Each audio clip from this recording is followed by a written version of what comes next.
들으라 너희 중에 말하기를 오늘이나 내일이나 우리가 어떤 도시에 가서 거기서 1년을 머물며 장사하여 이익을 보리라 하는 자들아 내일 일을 너희가 알지 못하는도다. 너희 생명이 무엇이냐? 너희는 잠깐 보이다가 없어지는 안개니라. 아멘. 인생이란 목숨을 가진 사람의 전반적인 그 영역을 말합니다. 인생에 대해서 여러 유명 인사들이 말한 것을 보면은 그 내용이 다양합니다. 아리스토텔레스는 사회성을 띤 이성적인 동물이라 정의를 했습니다. 파스칼은 생각하는 갈대라 했고 임마누엘 칸트는 인격을 소유한 존재다 했습니다. 종교적으로 유교에서는 만물의 대영장으로 보았고 불교에서는 불성을 지닌 중생으로 여겼으며 우리 기독교에서는 하나님의 형상대로 지음받은 백성임을 명시하고 있습니다. 야고보 사도는 본문 말씀에서 인생의 본질이 무엇인지 스스로 묻고 자신의 물음에 대해서 대답을 합니다. 내일 일을 너희가 알지 못하는도다. 너희 생명이 무엇이뇨? 너희는 잠깐 보이다가 없어지는 안개니라. 그는 먼저 내일 일을 모르는 인생이라 밝힙니다. 그렇습니다. 사람은 내일 일을 모르기 때문에 불안합니다. 누구나 내일 일을 알 수만 있으면 참 좋을 것입니다. 자동차 사고와 같은 위험한 일을 피할 수 있을 것이고 얼마든지 좋은 일만을 골라서 할 수가 있을 것입니다. 내일을 몰라서 불안하다 보니까 토경비결을 보기도 하고 무당을 불러다가 구설을 하기도 합니다. 복술쟁이를 찾아가서 점을 쳐보기도 합니다. 심지어 교인들마다도 기도원 같은 데 가서 특정인에게 물어봅니다. 이 세상에서 내일을 아는 자는 아무도 없습니다. 내세를 묻는 제자들의 질문에 공자는 이 사람아 나는 이 세상 것도 다 모르는데 어떻게 옳은 세상을 알 수 있겠느냐 하고 모른다 했습니다. 그도. 잠언 27장 1절 말씀에도 너는 내일 일을 자랑하지 말라. 하루 동안에 무슨 일이 날는지 너희가 알 수 없느니라 단정지어서 말을 합니다. 개미의 경우 비올 것에 대비해서 미리 이사가는 것을 볼 수 있는데 민물의 세계에도 이와 같은 경탄할 지혜가 있습니다. 이에 비해서 사람은 한치 앞을 내다보지를 못하고 기나긴 인생을 살아갑니다. 그래서 야고보 사도는 내일 일을 너희가 알지 못한다. 이런 정의를 먼저 내립니다. 그 다음은 잠깐 보이다가 없어지는 안개라고 했으니까 짧은 인생을 뜻합니다. 안개는 오래 지속되지를 않습니다. 그토록 자욱하게 잔뜩 끼어 있다가도 삽시에 사라져버리기 때문에 그 생명이 지극히 짧고 오래 가지를 않습니다. 안개와 같이 길지 아니하고 지극히 유한함을 말한 이는 비단 야고보 사도뿐이 아닙니다. 시편 저자도 자신의 인생이 기울어지는 그림자 같고 풀의 쇠잔한 같다 노래했습니다. 인생은 너무나 짧고 빨리 가버립니다. 흘러가는 물과 같아 해서 유수 같은 인생이라 했습니다. 과거는 말없이 서 있고 현재는 쏜살같이 달아나고 미래는 춤추며 다가온다고 하지 않습니까? 고려말 충선왕 때의 학자인 우탁 선생은 한 손에 막대를 잡고 또 한 손에 가시를 지어 늘릉길 가시로 막고 오른 백발 막대로 치렀더니 백발이 제 먼저 알고 지름길로 오더라. 백발이 먼저 알고 기름길로 오더라는 거예요. 2014년도 통계청이 발표한 우리나라 평균 수명을 보면은 남자는 78세이고 여자는 85세입니다. 평균 수명이 82세입니다. 여성이 남성보다 7살을 더 살아요. 우리 권사님들이 장로님들보다 7살 더 사람들이 축하합니다. 우리 박수 하십시오. 박수가 적어요. 한 번 더 쳐요.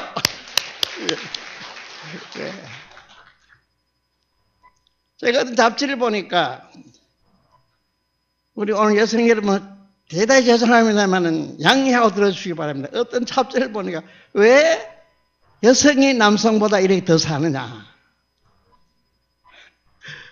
바가지를 끌어가지고 신경이 많이 발달됐다는 거예요.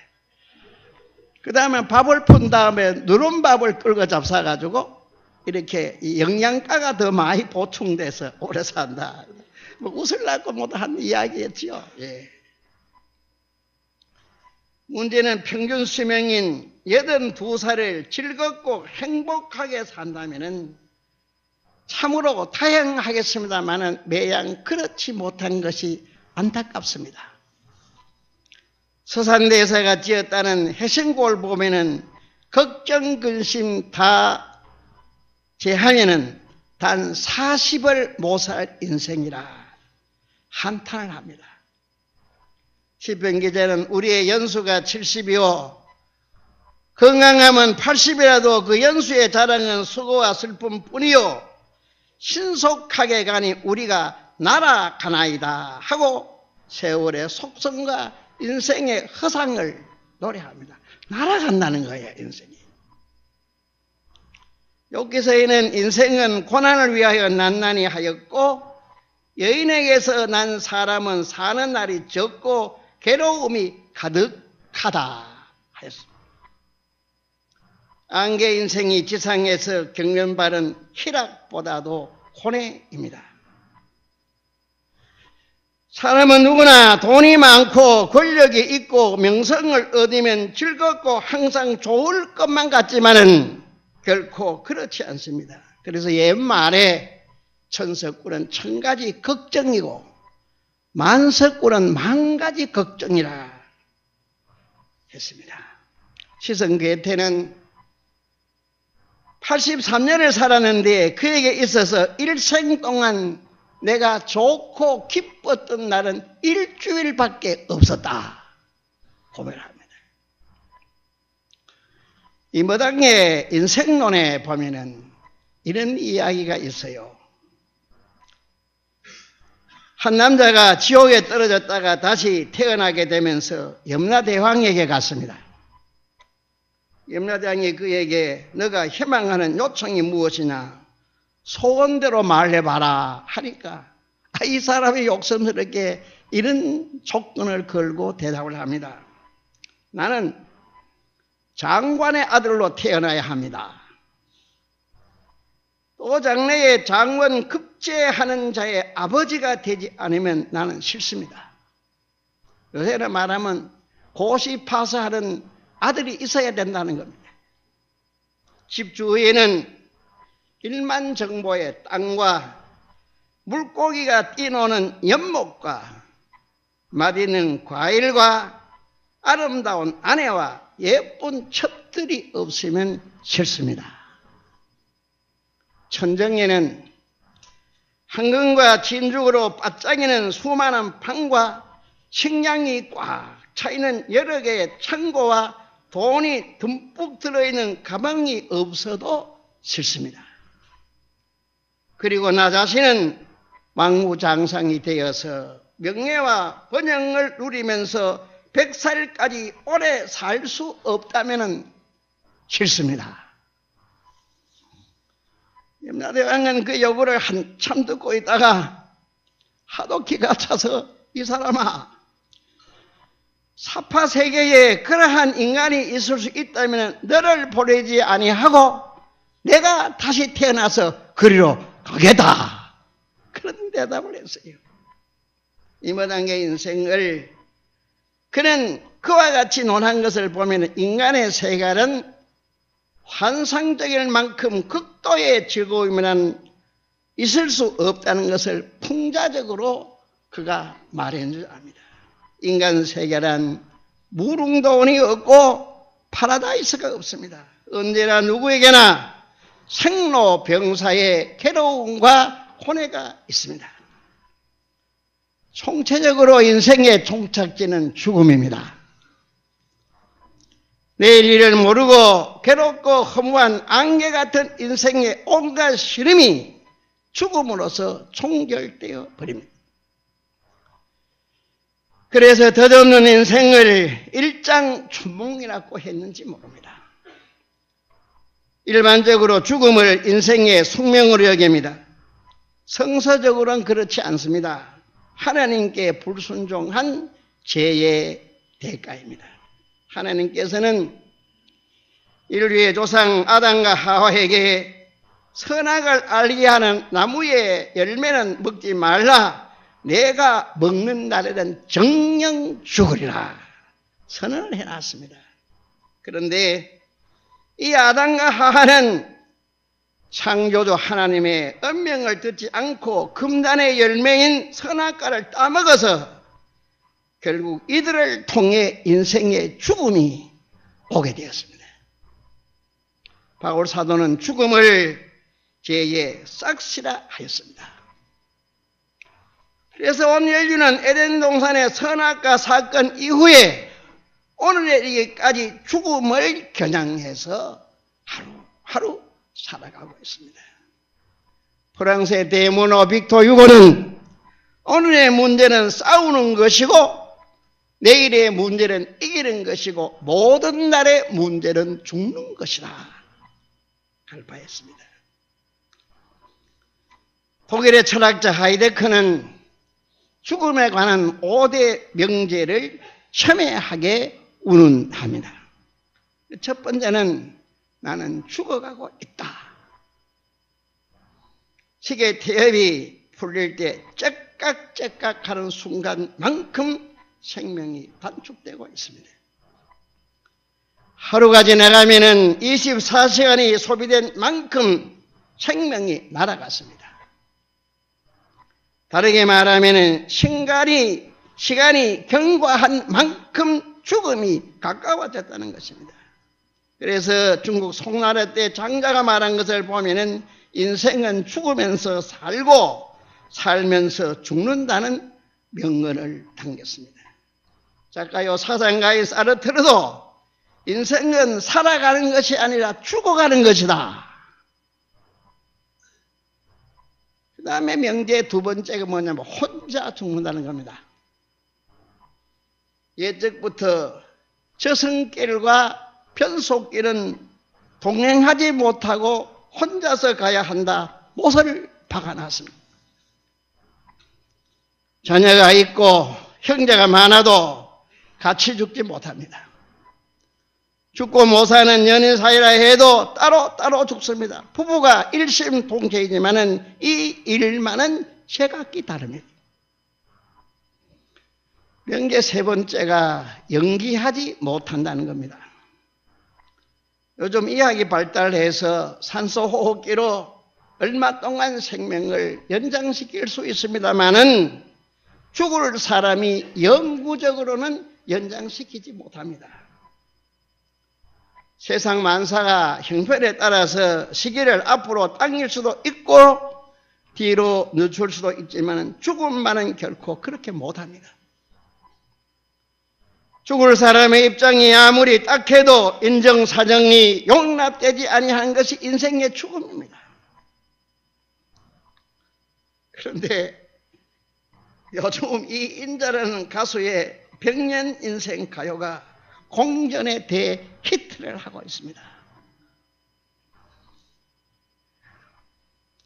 제가 말씀의 내용과 죽음에 연기보한다는 것과 이게 내용이 뭐 엇비슷해가지고 제가 한번 뺏겨봤어요.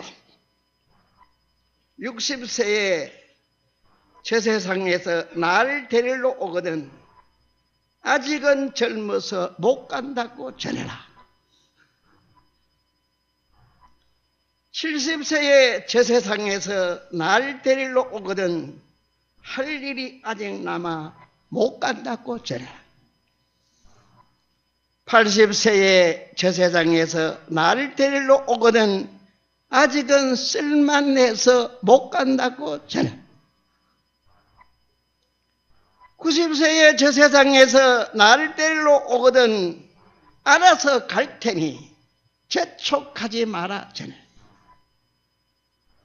100세에 저 세상에서 나를 데리러 오거든 좋은 날 좋은 시에 간다고 전해라. 그래 이제 한참이 되니까 이제 또 데리러 와요. 이번엔 80세부터 시작을 합니다. 80세에 저 세상에서 또 데리러 오거든 자존심 상해서 못 간다고 전해라. 90세에 저 세상에서 또 데리러 오거든 알아서 갈 텐데 왜 왔느냐고 전해라. 100세에 저 세상에서 또 데리러 오거든 극락왕생 할 날을 찾고 있다 전해라. 이게 가능하겠습니까? 안 됩니다. 그러면 얼마나 좋겠습니까? 뭐 자존심 상해는 못 가겠다. 아직 내 할 일 남았다. 저는 이 70에 들어갔는데요. 이거 말 듣고 이 말 보고 기분이 좋아가지고요. 자꾸 우리 집에 권사한테 자꾸 한 번 더 들어보라 그랬어요. 70세에 저 세상에서 날 데리러 오거든 할 일이 아직 남아 못 간다고 전해라. 내가 아직도 할 일 있대.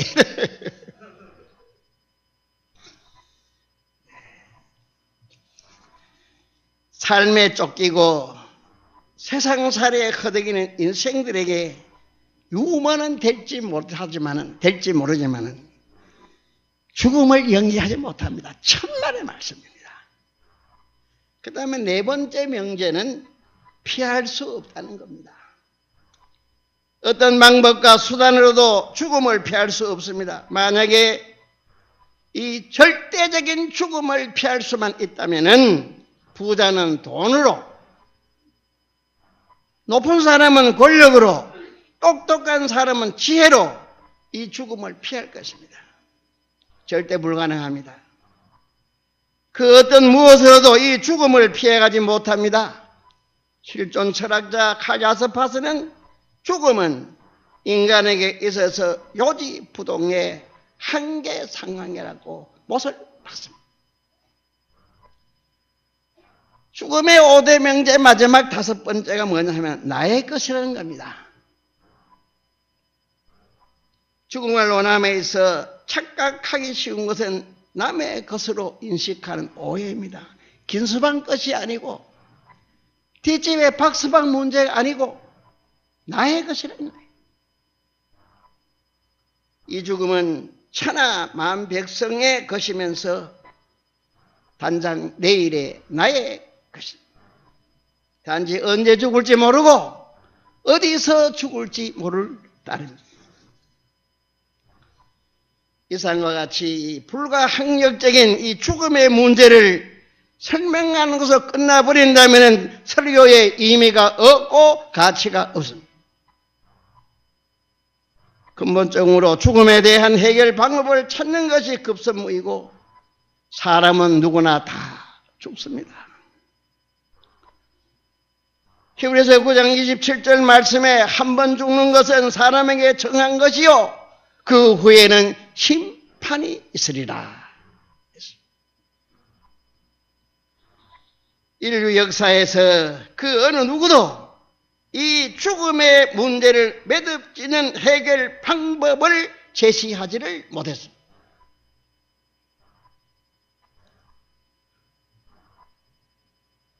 3대 성인이라는 석가가 이 세상에 먼저 왔습니다.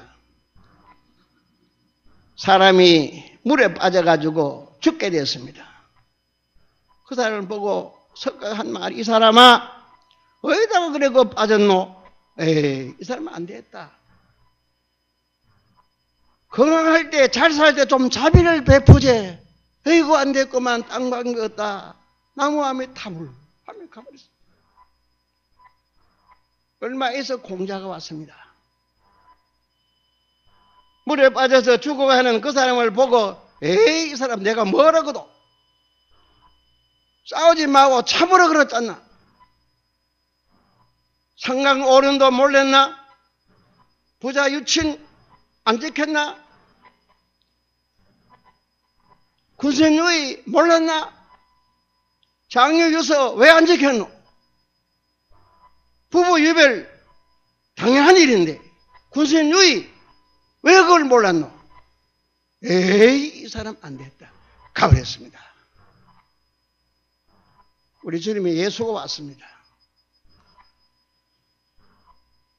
우리 주님께서는 딴 말 하지 아니하시고 단장 물에 빠져있는 그 사람이 빠진 물에 덤벅 뛰어 들어가지고 끌어안고 나왔습니다. 이게 십자가입니다. 그 사람을 끌어안고 나와가지고 살려주었습니다. 이게 십자가입니다.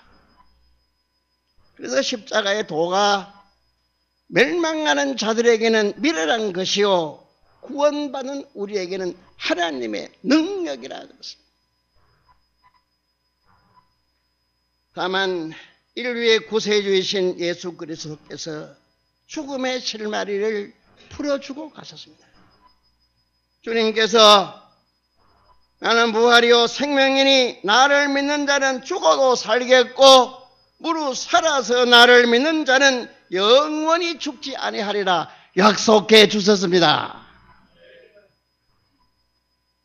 또한 내가 진실로 진실로 너에게 이르노니 내 말을 듣고 또 나 보내신 이를 믿는 자는 영생을 얻었고 심판에 이르지 아니하나니 사망에서 생명으로 옮겼느니라. 말씀대로 여러분이나 저는 주 예수를 믿어서 구원받았습니다. 죽어도 다시 사는 영생을 약속받았습니다. 그런데 우리가 이로써 그쳐서는 안 됩니다.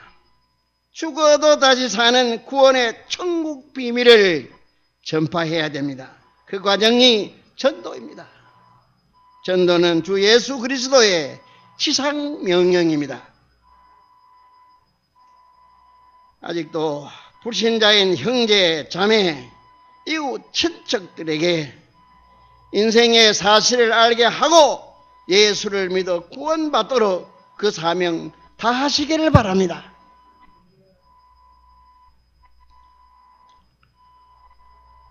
제가 대표로가는 말할 수 없습니다만 저도 경북로의 은퇴 목사의 한 사람으로서 인사를 하고 가야 되겠습니다. 우리 은퇴 목사님들이 경북로에 한 30명 됩니다. 사모님까지 모이면 한 60명 돼요. 보통 한 4, 50명 모입니다.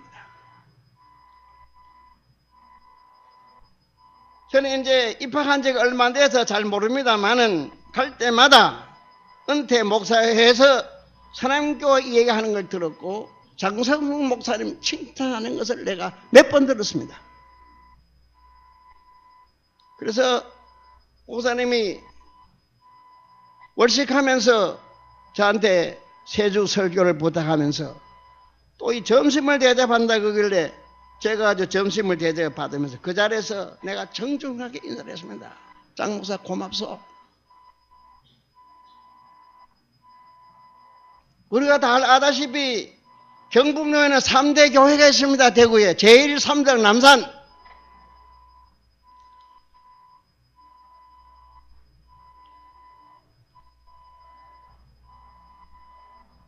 이 사람 교회가 그 목사님들을 모시고 경주까지 가가지고 그 귀한 대접하고 그 귀한 사랑 베풀고 오를 때마다 목사님들이 사랑교회 이야기합니다. 이게 성교적인 전도입니다. 근데 우리 은퇴 목사님들의 그 경우를 보면 총회 연금도 없어서 겨우 국가에서 주는 국민연금 32만 원 가지고 생활하는 목사님들이 반 넘습니다. 전도라 그런 거는 배고픈 사람에게 밥 주는 것만큼 전도가 없습니다. 왜 미국이 저렇게 잘 삽니까? 우리 대구만 해도 저 사람들이 헌금해가지고 선교 헌금해가지고 대구 와가지고 동산병원 세워줬지 않습니까? 신명여고 세워줬고 개성학교 세워줬고 겸영대학 세워줬고 애락원 세워줬지 않습니까? 동산병원 때문에 개성학교로 인해서 겸영대학으로 인해서 애락원으로 인해서 우리가 얼마나 대구가 복받았습니까? 얼마나 편리를 받았습니까? 그리 저러라 저 백성들이 저렇게 잘 사는 겁니다. 전도하면 복받습니다. 언젠가는 죽어야 되고 반드시 죽어야 할 인생들에게 우리가 해야 할 일이 있다면 저들에게 전도하는 겁니다. 봉사하는 겁니다. 대접하는 겁니다. 도와주는 겁니다. 위로하는 겁니다. 이런 주님의 놀라운 은총이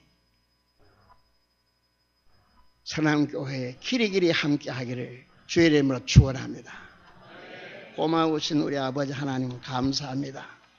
부족한 종을 이 선암교회에서 세 차례 말씀 증거하게 주셔서 감사합니다. 전달하는 과정에서 잘못되었거나 부족한 것 다 용서하시고 주님의 말씀의 진리만이 사랑하는 성도들의 길이 오래 남게 하시고 가슴에 아로 새겨지게 하시옵소서. 우리 경북노회 은퇴 목사회를 위해서 퇴임한 목사님들을 위해서 선암교회가 귀한 사랑 베풀었고 해마다 철저히 대접하는 그 정성 우리 아버지 하나님 기억해 주시기를 원합니다. 가난한 자를 불쌍히 여기는 것은 여호와께 구워주는 것인데 그 선행을 갚아 주신다고 말씀해 주신 주님의 축복이 이 선암교회에 함께해 주시옵소서. 이번까지만이 아니라 오고 오는 세월 동안 이 선교, 이 사랑 베푸는 선암교회 되게 하시옵소서. 안식월 가운데 있는 우리 장성순 목사님 축복하시고 선암교회 이렇게 아름답게 알차게 목회하게 하심을 감사합니다. 지금 어디에서 여행 중에 있든지 건강하게 하시고 은혜 가운데 여행을 마치게 하시옵소서. 여행을 끝내고 돌아오는 그날까지 그 순간까지 선암교회를 지켜주시기를 원합니다. 목사님 부재 중에 사역하게 수고하는 우리 부교역자들에게도 주의 은혜가 함께 하시고 감당하는 데 부족함이 없게 하시고 이 귀한 사역자들의 앞길을 앞날을 주님께서 축복하시옵소서. 예수님의 이름으로 기도하옵나이다. 아멘.